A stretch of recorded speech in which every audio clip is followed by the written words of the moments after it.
Hello, hello.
Test, check 1, 2.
Test 1, 2. Test, testing.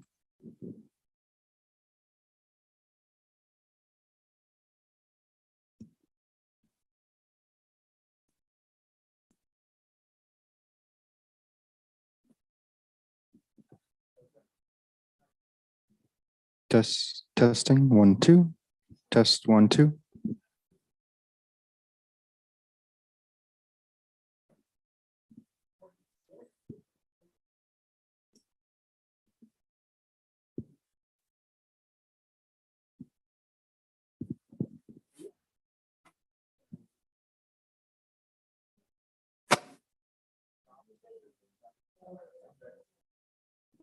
Check.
Testing. Ooh, there we go.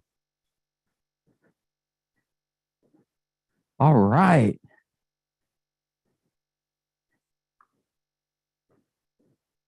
We are in business.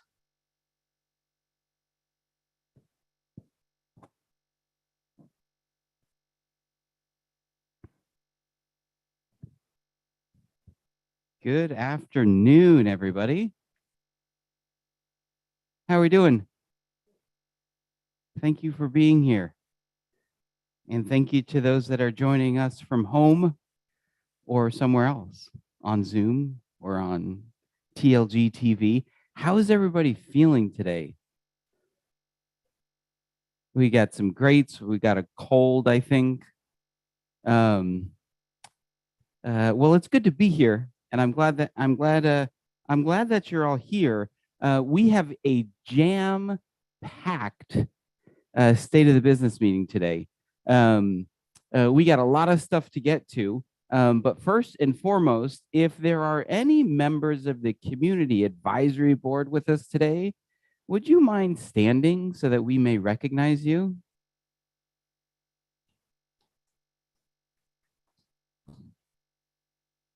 Thank you for your ongoing dedication and commitment to making the Terraces of Los Gatos the best place it can possibly be. Due to the amount of stuff that we have to go over today, we're actually foregoing the advisory board member bio today, and we will resume next month, getting to know one of our volunteer community advisory board members. But without further ado, we started this year a new program as a way to make sure that we as a leadership team are staying connected or deepening our connection with our dedicated frontline team members. And so each month, there's a few different things that we are doing. One of which is having a few members of the leadership team spend a day in the life of frontline team members within the department that we are highlighting that month. And so this past month, as some of you may know, we had our department of the month was our maintenance department. And we had 2 team members from the leadership team that spent a day in the life of a maintenance worker. And we had Mark Rivera and Delette Miranda spend a day working in the maintenance department. We had one other scheduled, and then there were some scheduling issues. So we were hoping to have 3, but we had 2. And we're happy that they were able to have that experience. I would like to invite Delette, our assisted living manager, to come on up, and she's going to share a little bit about her experience working in the maintenance department.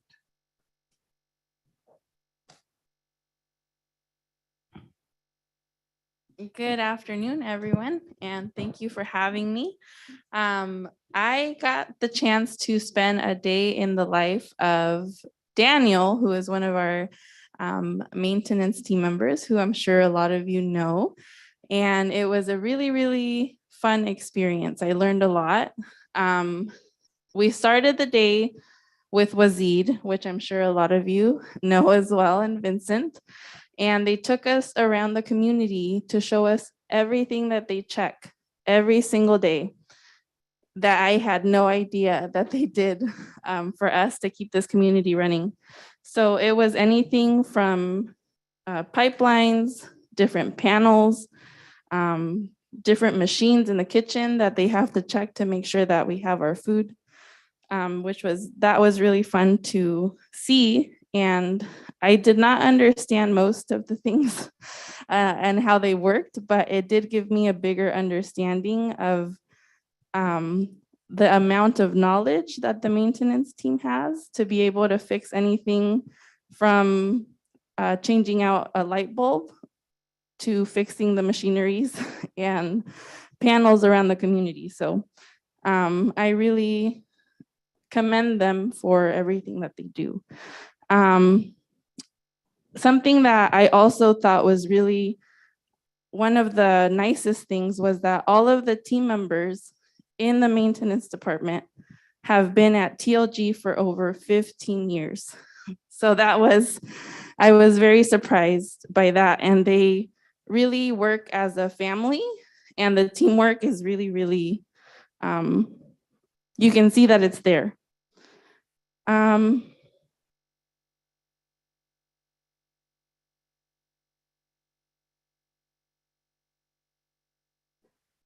Another thing that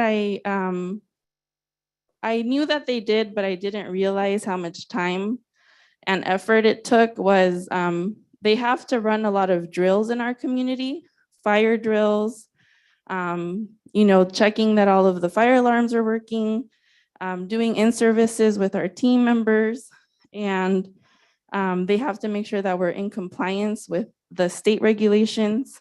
So it really takes a lot from the buildings and grounds team to make sure that our community is running every single day. And some of the things that I took with me as I learned from this experience is just making sure that as a team, sometimes we see them in the hallway and it's easy for us to say, hey, can you just stop and help me with this? And they always do. They always help. But a lot of the times we forget to put in the work orders, and it slows them down from the day-to-day activities that they have going on.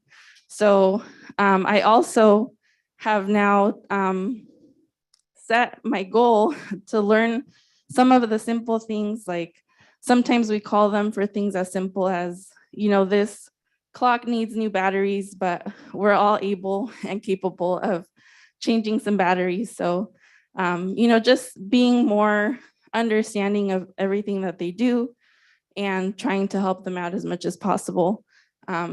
And just saying thank you to them every time we see them, because they do a lot for us. So does anybody have any questions for me? Yes.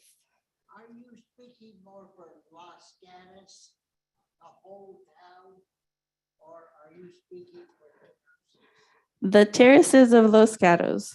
So the buildings and grounds team that works here, Vincent, Wazid, Daniel, Rolando, Manny. I know I'm missing a few others, but everybody who works here to keep our department and our community running. All right. Thank you, Gillette. Thank you. Thank you for doing that, and thank you for that report back.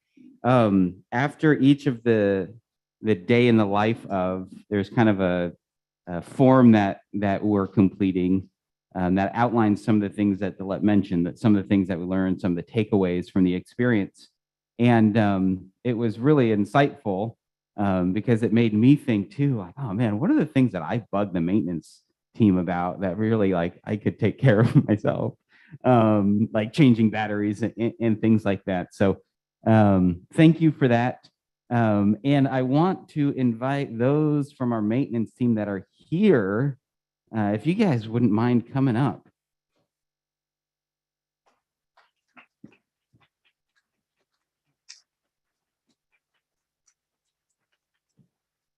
Front and center. Good. Hey. So if each of you want to just take a moment to introduce yourselves, I know we all know you, but maybe just tell us who you are, how long you've been here, and anything else you'd like to say. Okay. All right. I wonder who doesn't know me over here. Oh, all right. Yeah, I've been here for 30 years. Knock on the wood, maybe a couple more years, but 30 more? make another 30. Yeah. All right.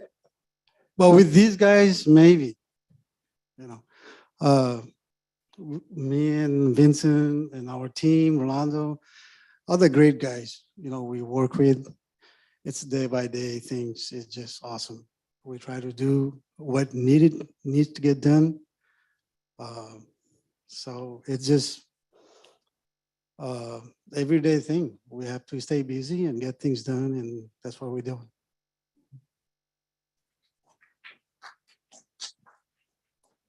Hi, my name is Rolando. I think half of you guys already know me. And well, I think you guys already read about me and my place, and I've been asking a lot of questions about where I live. And that was funny that how many animals you have? Did you do anything with them? Yeah, I do, but I'm not gonna tell you. Yeah, no, well, I've been working for maintenance well, I started on 1997, but I left for 3 months and I came back and I've been here since.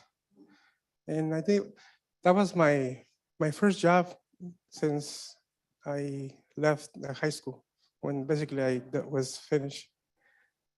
So thank you for having me here.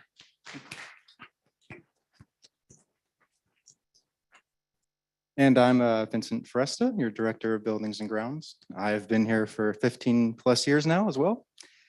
I just would like to say, first of all, what an amazing team I have. A lot of things in this community wouldn't get done if I didn't have such a great and wonderful team as I have here next to me. Each one of these people up here on the screen do so much day in, day out, taking care of this property, making sure you're taken care of, making sure the safety and security is there, and that things are maintained. So I feel, again, really grateful for everything that we have.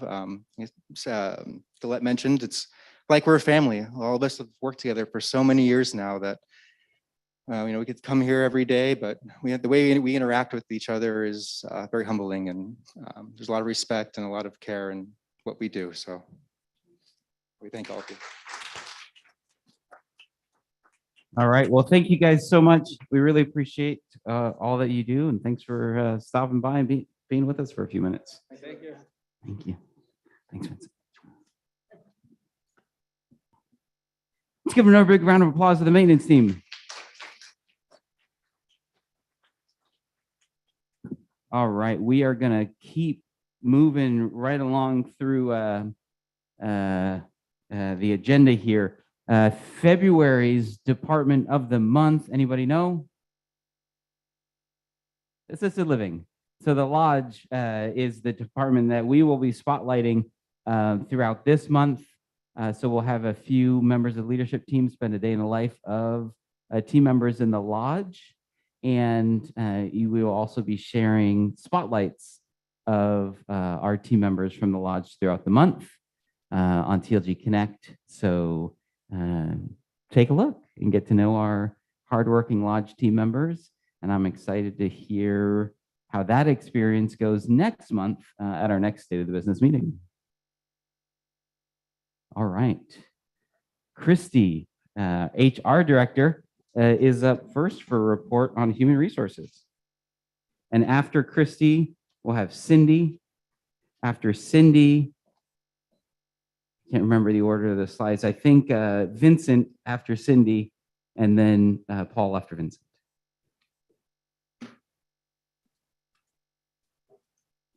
Good afternoon, everyone. I was expecting Linda to go first, so just surprised. Well, happy Groundhog's Day. Does everybody know if we're going to have winter or spring?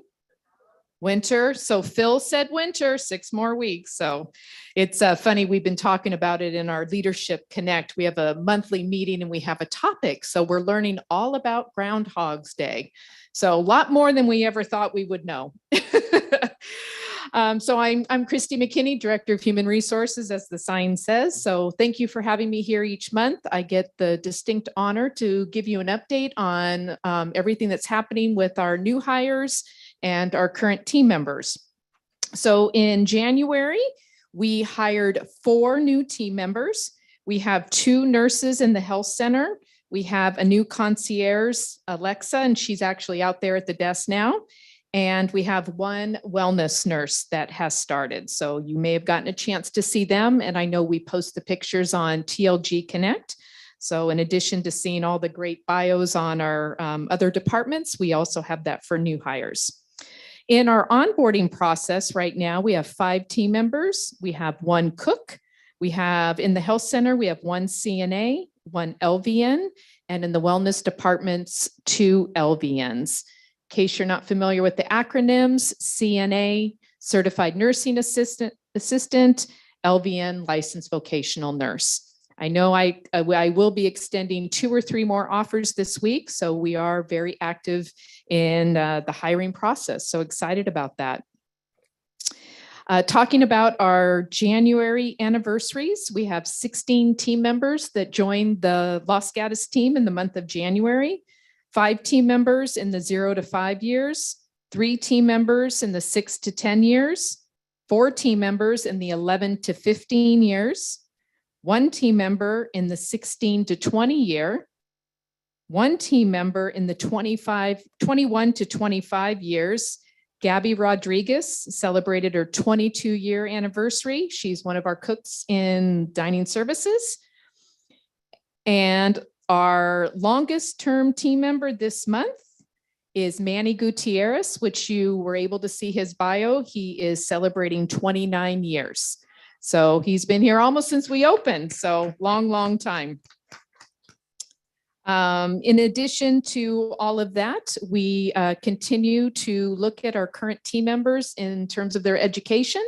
So we will have our Foster Family Education Fund meeting that will take place this Friday. So we encourage our team members to advance in their career. So if they start in one position, they'll move to different positions. As Rolando indicated, he started as wait staff after he finished high school, and then he came back and joined us in different areas. So many of us here have taken advantage of that opportunity for education, whether it's here through Human Good, where we can get certifications within our field, or we can advance ourselves in terms of degrees.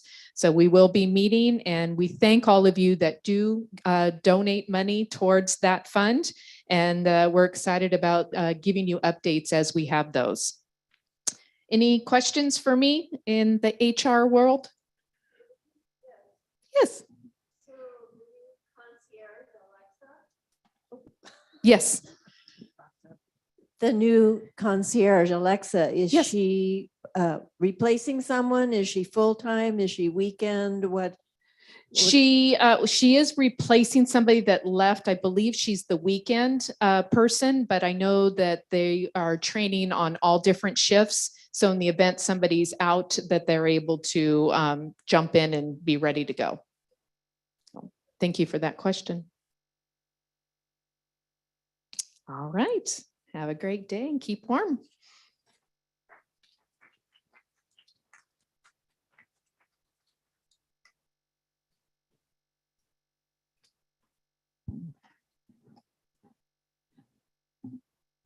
One of the things that is really important to me in our spiritual care program is that we connect with people and issues outside our doors, which is why we've done things like collect hats, winter hats for Recovery Cafe, why we went to visit the Human Good Affordable Housing Community a couple of weeks ago, why every week there are residents who gather for thoughts and prayers for Ukraine.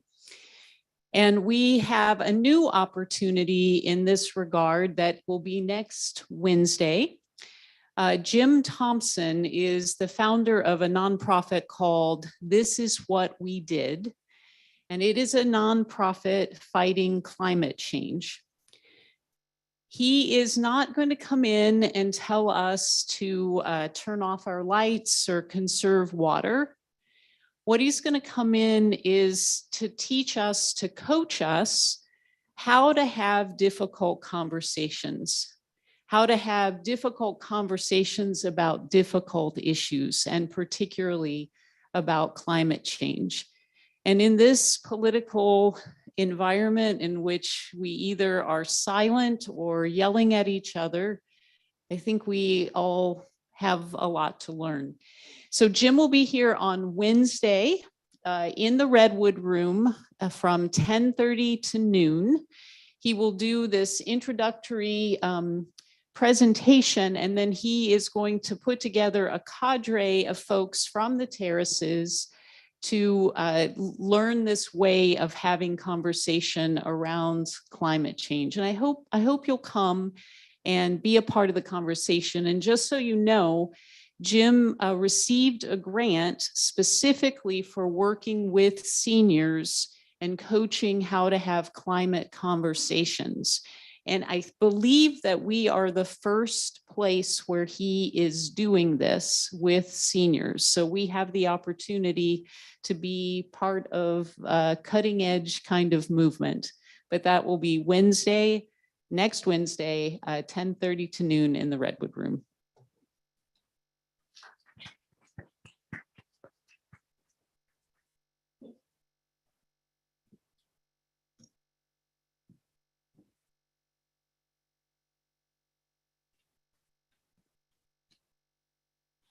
All right. Updates from buildings and grounds. Just got notice that the partition for the main dining room to divide it as a private dining room will officially be installed this coming Thursday, the 9th. So very excited for that. So 7 a.m. to noon, there'll be some people working in the dining room installing that partition for us. It's also scheduled for next week, annual tree trimming. All trees throughout the community will get some kind of pruning. I'm hoping to get a schedule from them. I've been awaiting that, but I should hopefully have it by Monday to have you guys more aware of the areas they'll be trimming, so you can be cautious when walking in the community. As you can tell, we've been doing some painting. We've recently repainted the entire GRA. We've painted the main entrance, the lobby, and then all of the exterior light fixtures out in the residential side. That's added some nice improvements and really brightened up the community, which I appreciate.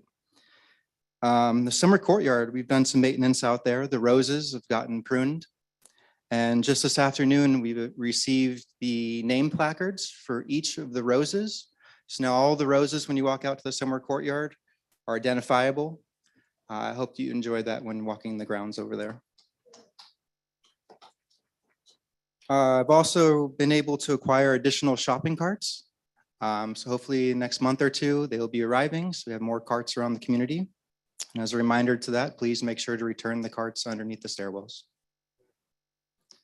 Some preventative maintenance that we're working on this month, February.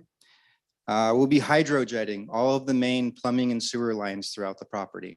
So there'll be some noise, some areas possibly blocked off, but this is to ensure all our plumbing systems are working as they should be and to reduce those backups into your apartments. Lastly, we've just approved the renovation of the pool restrooms. So I'm just waiting for materials to arrive, but I'm hoping in the next month or two, we will break ground and start renovating those pool restrooms. It'll be a complete remodel inside. We'll be tiling them, new partitions, new plumbing fixtures. So it should look really nice and should complement that area well. Any questions, buildings and grounds related? Yes, Paul Barish. The timeline information, scope of work, cost savings on the electrical solar panel addition?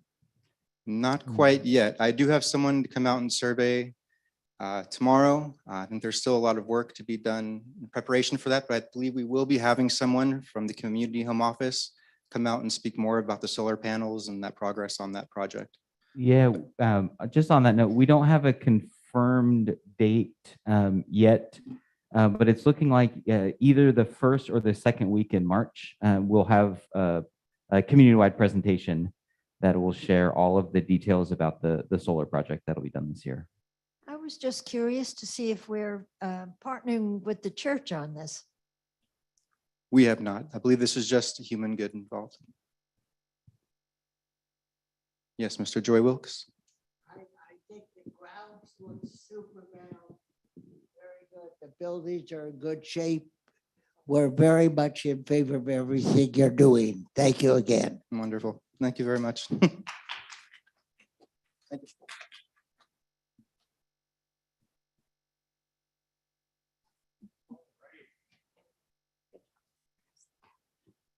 Good afternoon, everyone. How are we doing? Cindy, thank you for mentioning that there's people screaming at each other, because that seems to be what dining service has been getting a little bit of lately. Thank you so much for taking time today to come and visit with us and to kind of hear what's going on in the community. Lots of things, lots of events that are coming up. We have the women's tea. Miss Roth and the women's group is going to have a nice. And I'm sorry, Miss Meyer, my mistake. Would you mind if I remove this, because this is kind of an odd angle for me. We have the tea on the 12th. We have the Super Bowl party coming to the GRA. Philly and Kansas City will have themed items for you to enjoy. Philly sliders and Kansas City barbecue and things like that to tie in with everything. Those of you who are from Philly know what I'm talking about. And those of you from Kansas City also will enjoy that. We're also rolling out a new brunch profile, but I'll talk about that here in a minute. The 13th, we have a chocolate demo. We're getting close to Valentine's Day, so I will be hosting a chocolate informational session, not only for the therapeutic aspects of chocolate, but also how chocolate is made and all of the different types of chocolate that we enjoy. I think that'll be a nice, well-attended event. We're limited to about 30 people, so we'll have a sign-up sheet there at the concierge desk. And if it overflows and we need to do another one, then we'll do another one, and that would be just fine. Valentine's Day, we're having the dance. The boys are coming in to dance with the ladies, and that'll be a fun time. Valentine's cookies and everything will be available. We're doing a little candlelight dinner in the dining room as well, with chocolate desserts and little treats for you to take with you. So that'll be really nice. The 22nd of February, we roll into the board of directors meeting, a big deal for our property. Bradley and I have been working very carefully to make sure that we all have our best foot forward. Let's jump back to the brunch question, though, because that was a question on my mind. Our rollout didn't go quite as we anticipated, and for that I apologize. I take full responsibility for that. The buck stops with me with all things dining services, but I appreciate all of your constructive comments regarding what worked and what didn't work for you. So this weekend Sherry's been communicating with many of you tableside about a kind of an abbreviated a la carte brunch offering for this weekend. Many people said, well, why can't I get my scrambled eggs and bacon? Scrambled eggs and bacon are back. Why can't I get my salmon plate? Well, smoked salmon plate is back. Lox and bagels will be proudly displayed. Eggs Florentine, we're going to do a little eggs Florentine presentation for you to kind of make things nice. All of this will be a la carte pricing. So one of the things that was clear in the comments about the brunch was that it just seemed like it was too expensive. And I appreciate that. So we're rolling back to an a la carte brunch format that I think will meet a lot more approval and satisfy a lot more palates, for lack of a better way to say it. But as always, whenever we roll out a new initiative, sometimes they work and sometimes they need adjustment. That's really my job, is to listen and to react to what needs fixing. And I appreciate all of your assistance in that. I count on it, and I thank you for it. Also, the big news is guests are coming back to the dining room. How many? I know it seems like it's been forever, but guests are coming back to the dining room, and there are a myriad of questions about how that's going to work. Bradley and I have had a number of conversations about how do we do this in an equitable fashion. The idea of a 17-point hot dog didn't really sit well with me. That didn't seem to make any sense.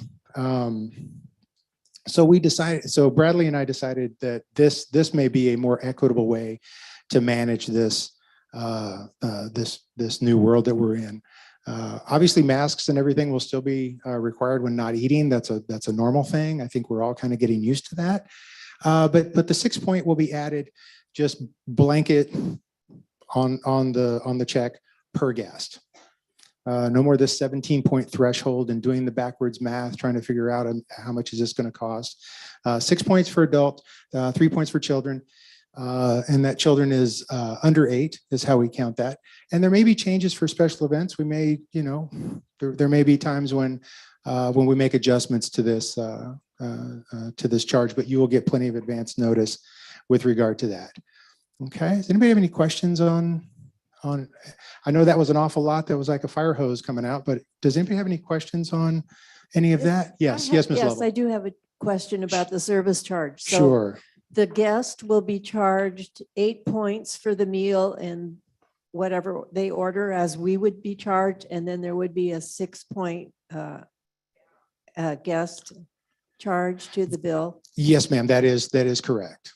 That Okay. still comes, and So- my quick math tells me that still gets us well under 17 points. So my friend will be charged 8 points for whatever she orders and No. I'll be charged 6. No, ma'am. No, ma'am. It's a la carte pricing. So if you get a soup, as an example, Right. you get a soup and a beverage, then that 6 points is just added to that. Whatever the soup charge is, whatever the beverage charge is, then the 6 points is But if just they added to order that. the petite filet, Yeah, it turns it's into, just 6 points. it's 24 points. That's- Because the that- fillet is That was my 18. question. Yeah. Right. Yeah, whatever the menu price is, plus 6 points. Okay. Now, not per menu item, by the way. If there's multiple items, if you get a fillet and a dessert, well, that's not 12 points. It's just the 6 points. Correct. Could you clarify, there was a card on the table that says you can order one item? So if you order a bagel and lox and scrambled eggs, is that 2 different That's, charge? yes, ma'am. That's two, just like as if it was on a menu. Yes, ma'am. I just wanted to clarify. because Sure. It was a little confusing. Was it? I'll look at that and we'll make sure that we get some additional clarity there. But Sure. here it says a guest can order any item from the daily menu. That is correct. So it stands the same way with the guest, because before Indeed. 17 points, they could order the whole menu. Yes, ma'am. That is an accurate statement. Yes. It is whatever the daily menu is, that is what the 6 points is then added to. Yes, ma'am. The à la carte brunch will be à la carte pricing. Yeah, and the menu, I'm going to post that up by the 8th. I will have that menu posted up for everybody. We'll probably be stuffing mailboxes as well with a copy of that menu with the à la carte pricing on there as well. Yes, ma'am. Well, sure. It's it's my pleasure to do it. As I've said before, this is your home, and I'm here at your privilege to serve you.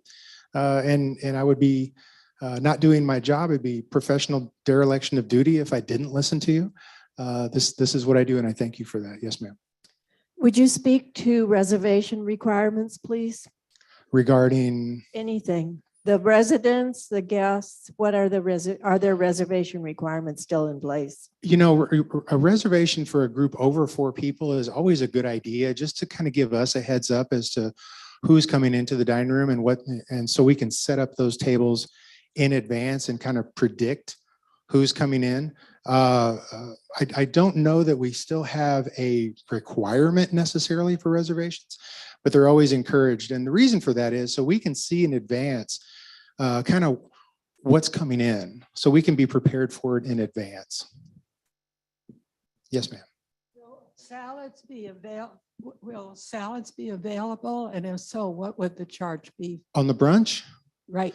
Right. So the brunch items that we're offering are in addition to the lunch menu. So there will still be the full lunch menu, the full salad bar, Kenny will be there with soups and desserts and all that kind of stuff. So all of that stuff will be there. Yes, ma'am. With us, according to assisted living, do we still have to make reservations to come into the main dining room? It's super helpful, regardless of your level of care, to make a reservation. It just gives us an opportunity to have that table ready to go and preset for you. So we can have, like, as example, chairs removed or things like that that just facilitate you coming in. I can't believe there's no other questions. That's amazing. Well, as I've always said, I kind of lean into these things a little bit when, I don't know if y'all noticed, but the day after things didn't go right, I was front and center in the dining room, ready for the onslaught. It's, it's really how I operate. So when things go great, it's all about the team in the kitchen. But when things don't go exactly right, that's going to be my responsibility. And I'm going to stand up and I'm going to make changes where they need to be made. And I'm going to listen a lot to make sure that we're doing exactly, doing as precisely as we can the things for you.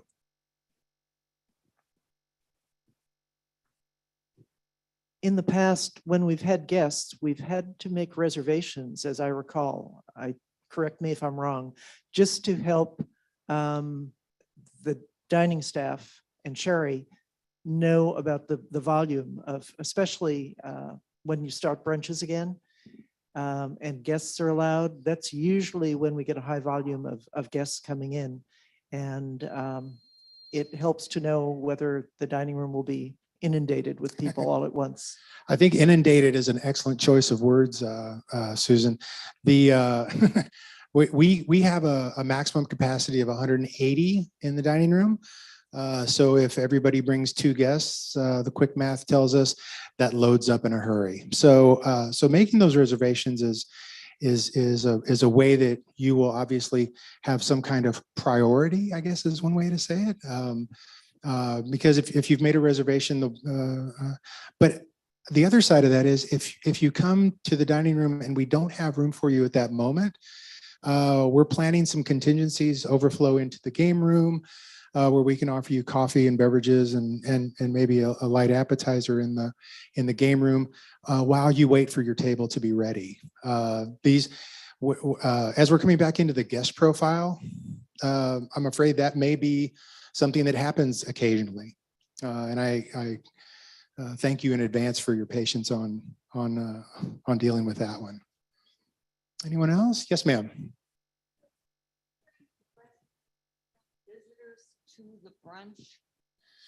Yeah, I don't believe that we don't have any prohibitions on or any meal times that are not available for guests to join.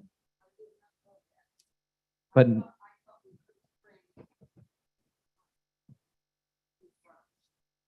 not this Sunday, but Yeah. after After the 6th. Yeah, the 6th is when we open up the doors and invite in your guests.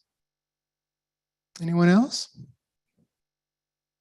All righty. Well, that was short and sweet. I appreciate that. Thanks so much for your time. And again, thank you for allowing me to serve you.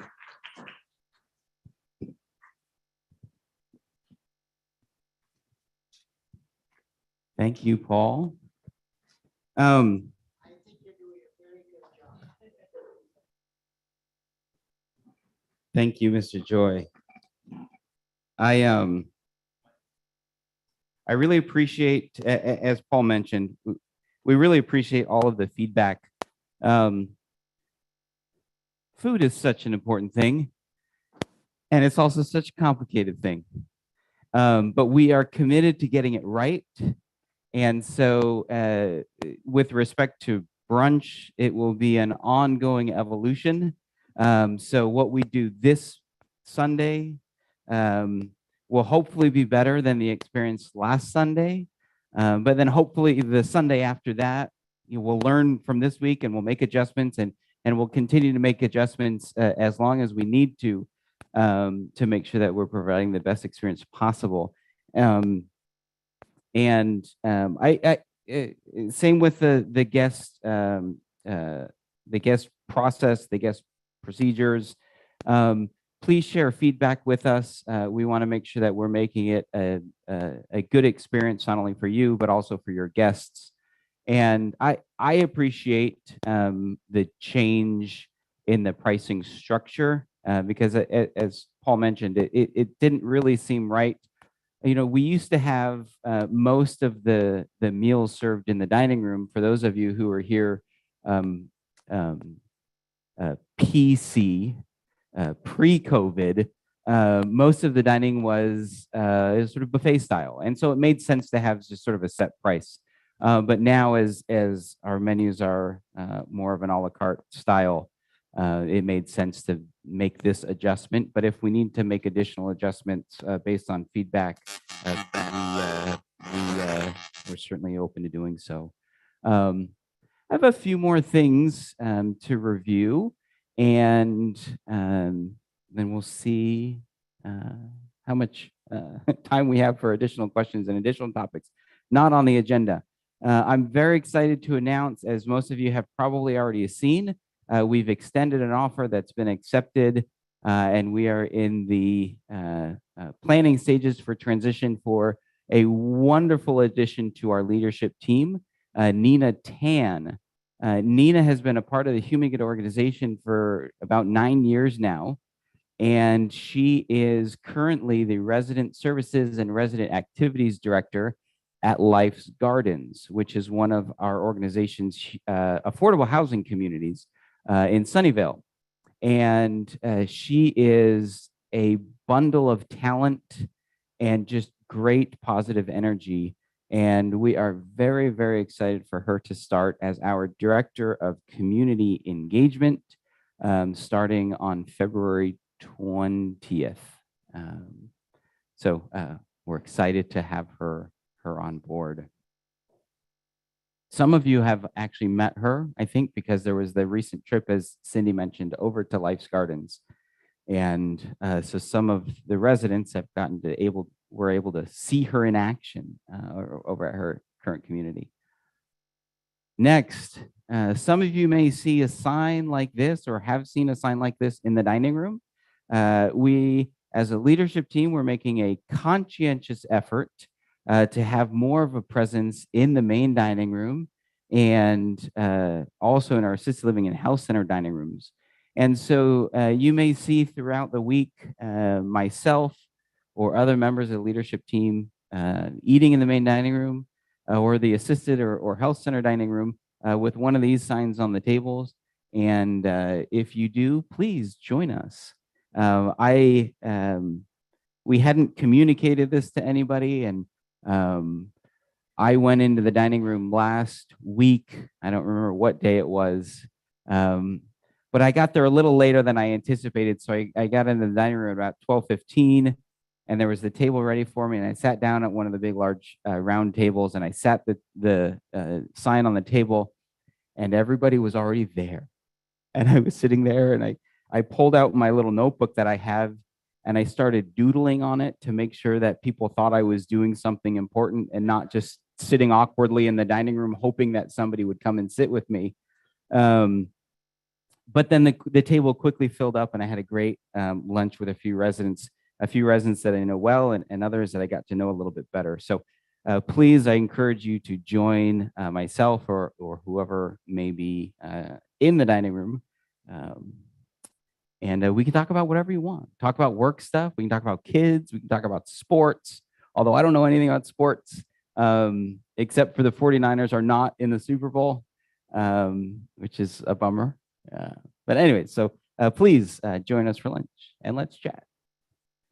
Next, we have published on TLG Connect a letter outlining kind of a recap of the recent power outage experience. We highlighted some of the things that we felt as a team went well and some of the areas that we could improve upon so that we're better prepared. So if you haven't seen that, we encourage you to take a look at it. I believe these letters will also be distributed with the weekly updates tomorrow. Flo. There's two comments that I'd like to make about your response. One is that you talked about a messaging system using text, phone, and email. My concern is that those are electricity connected, and that still does not address the ability to speak to us in our departments directly. The second thing was I didn't notice any comment about elevators, and I've been hearing a lot from the community about the concern that when there isn't electricity, we do not have elevators. Thank you for both of those. And a couple of things I can share about on both of those topics. First, you are correct. We are rolling out a system that will be able to provide prompt communication through text, phone message, or email, or all of the above to residents, team members, and family members. But you're right, in the event of a cellular outage, for example, that wouldn't work. So we are also exploring an alternate or a additional communication system that would potentially still work using radio frequency. And so that's not confirmed. The text, phone, email system is confirmed that we will definitively be rolling that out soon.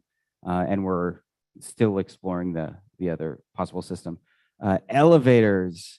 I haven't had any, I haven't heard any feedback lately about elevators. So thanks for bringing it up. No, it's a hot topic. I know. We have heard loud and clear that elevators should have a backup system to be able to continue to work during an emergency. I cannot say anything definitive yet, but we are revisiting that issue and looking at it a little more closely to figure out what it would take to potentially provide emergency backup power to some additional elevators throughout the community, maybe not all of the elevators. We're having a meeting early next week where we're going to be reviewing that in greater detail. And so it's not off the table. And if there's a way that we can make it work, we will make it work. That being said, and we'll talk about this a little bit later, if there's a fire, if there's an earthquake, if there's any other kind of an emergency that isn't necessarily a straightforward power outage, we couldn't be dependent on those elevators, even if there is a battery backup. So that's something that we need to be aware of and still need to be prepared for, that we wouldn't always be able to use those elevators in any kind of an emergency situation or in all types of emergency situations. But thank you, Flo, for those two items. Paul. The debrief of the, I call it disaster at Grand Lake Gardens, when Dan Ogus was here, it wasn't clear how many stories Grand Lake Gardens is, but it was clear the elevators didn't work. And he commented that one positive thing was that the local fire department had used Grand Lake Gardens for evacuation training. So they knew the campus. Of course, they know the campus from here, from emergency medical calls, but just the thought of evacuation training by the fire department would be a good topic for consideration. Thank you for mentioning that. That would be a good idea. We can see if there's some kind of partnership we could work out. Doris Davis. I think it would not be practical to have generators to handle the power outage for an entire building. But I think in your meeting, you certainly, I hope, will be considering the kind of generators that are available that could handle taking care of that elevators were working during an outage. That would not be extraordinarily expensive and would give us degree of comfort to people who would find it extremely frightening to be isolated. Thank you for that comment.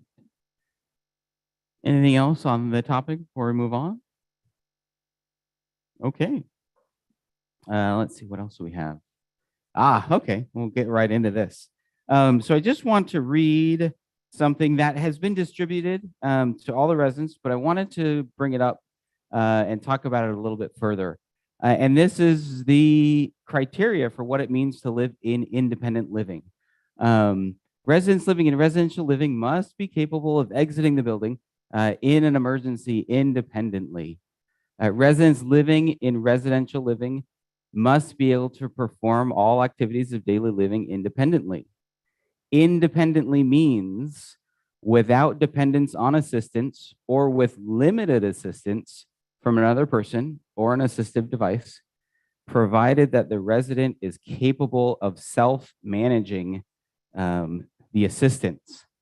And so this comes from the resident handbook, which comes directly from the regulations from the state of California, the Department of Social Services. And I wanted to bring this up for a couple of reasons. One, on the subject of emergency disaster training and planning, it's important that we have the ability to evacuate safely in the event of an emergency. And so when a resident no longer, their care needs exceed what would be defined as independent living, what are the options? Anybody? Higher levels of care. And one of the things, and we talked about this a little bit at our last community chat, and I felt it was appropriate to bring up with the larger group today. One of the things that really makes the Terraces of Los Gatos as a continuing care retirement community or life plan community special is that we have the ability to provide different levels of living based upon the different needs as our residents age and their care needs progress. We have assisted living, we have memory support, and we have skilled nursing. And that is so that as the needs arise, residents don't have to move out and don't have to move to a completely different community, which is typically what would happen in living in a community that's not a continuing care retirement community. And so it's important that we keep that in mind, that that is the way this community is structured. And obviously, having to move out of your apartment, even if you're staying within the community, one, moving is just a pain in and of itself. But I also understand and appreciate that there are concerns and there are reservations and some hesitations about transitioning from residential living to assisted living to the lodge, or from the lodge to the health center or to memory support. So while we appreciate those things, we need to make sure, obviously, that we're doing everything that we can to make sure that you're receiving the appropriate level of care. Some of the common things that we often hear is, yes, I want to move to the lodge, but I'm not ready quite yet. I'll take the next one. That's something that we hear frequently. And then we also hear, oh, but the studios are so small. If you had a 1-bedroom suite available, I would move tomorrow. Well, which is understandable because the 1-bedroom suites are significantly larger than the studios, but we have a very limited supply of inventory of those 1-bedroom suites. But I've got good news, everybody. We currently have multiple lodge apartments available, including studios and 1-bedroom suites. We have 2 1-bedroom suites, I think, available currently. And I think 2, possibly 3 studios. 3, thank you. 3 studios that are currently available. The question often comes up about can residents move directly into the community and move directly into assisted living, and if we allow that or not. We do allow that. However, we always want to give priority to the contracted residents that already live here, that have paid entrance fees, that have signed a contract, and we've signed a contract with them to provide care. We always start with a delicate approach and have conversations and ongoing conversations with residents and with family members when the residents are approaching the time where they would be appropriate to transition from independent living to assisted living. I encourage anyone that's out there that's listening that if your care needs exceed what would classify you as independent to continue living in independent living, please reach out to Sandy Mirasol, our resident services director, or Linda Price, our director of sales, or reach out to myself directly to have a conversation about transitioning to one of these one-bedroom suites or one of the studios. We don't like to have to, for lack of a better term, strongly encourage or require residents to transition, but it does get to a point where we would have to. So please, if you feel that your needs exceed the criteria for independent living, please reach out to Sandy, Linda, or myself. Also, if one of us reaches out to you, we appreciate your understanding and your patience and your collaboration on working on transitions when they need to take place. Any questions on that before we move on? Flo.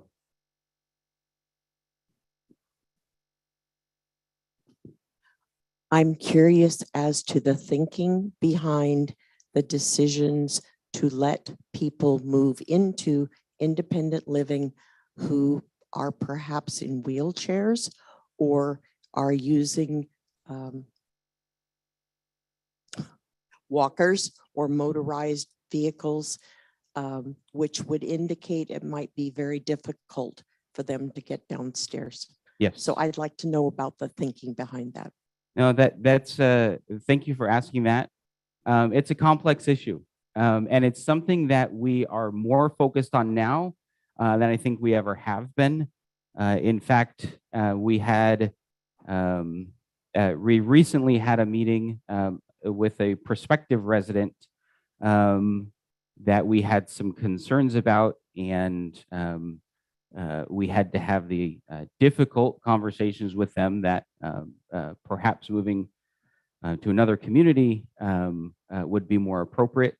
And so that is something that has our attention and that we're focused on making sure that right from the start, residents are moving in at the appropriate level of living and to ensure that they have a safe and prosperous life here at the community. Oh, yes, Marjorie. But you know, your lodge, your memory support area, they are full now. What's going to happen when, you know, even what do you call the contracted people have to move and there's no room?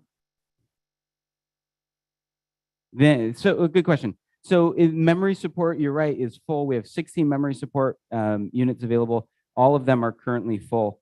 In assisted living, we have 5 units that are currently available. So in the event that assisted living is completely full, memory support is completely full, we would work with the residents on a temporary interim plan to ensure they have the appropriate level of support within their apartments so that they can safely continue to live where they are.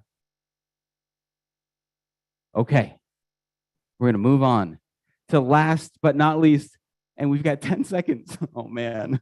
What should we do with the Sequoia room? Last month, this topic came up, and I gave my commitment that by this time today, we would have a plan in place for the Sequoia room to figure out how we can better utilize that space. We won't read through it, but these are some of the comments that we received based on your suggestions on how to utilize the space.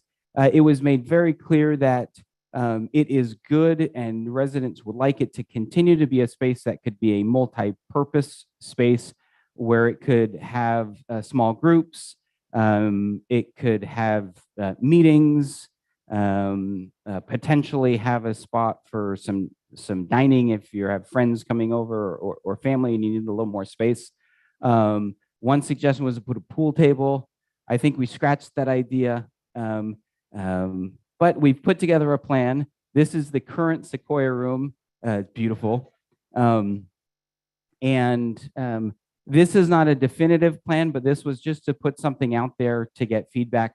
We will put this up on TLG Connect probably tomorrow to get some more feedback since we're out of time now. But here's kind of a rough rendering of what that space could potentially look like. And there's a few more slides that I'll show. So this is kind of a bird's eye view of one way it could be set up. The concept is having still having sort of modular tables that could be pushed together to create a larger table, or also spread apart depending on what the room's being utilized for. Where we explored the idea of having a kind of a built-in bench along the wall, which would have potentially have storage space underneath it. And here's another way that the room could potentially be configured, separating out those tables, for chess or any other needs. There's another angle of that same view.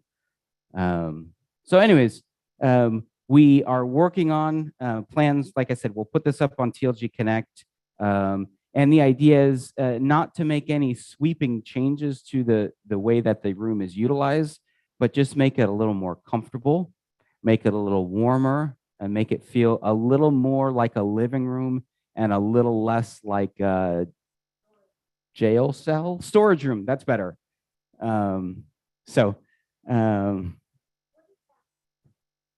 Yes. Yeah.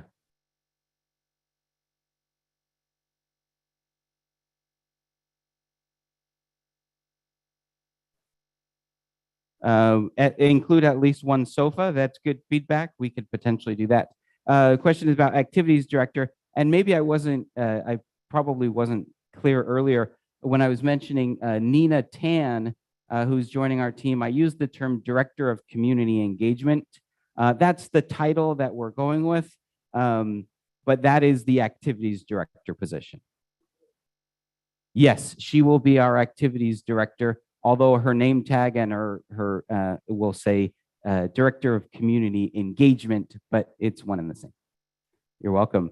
We are out of time. Thank you all so much for being here, and enjoy the rest of your afternoon.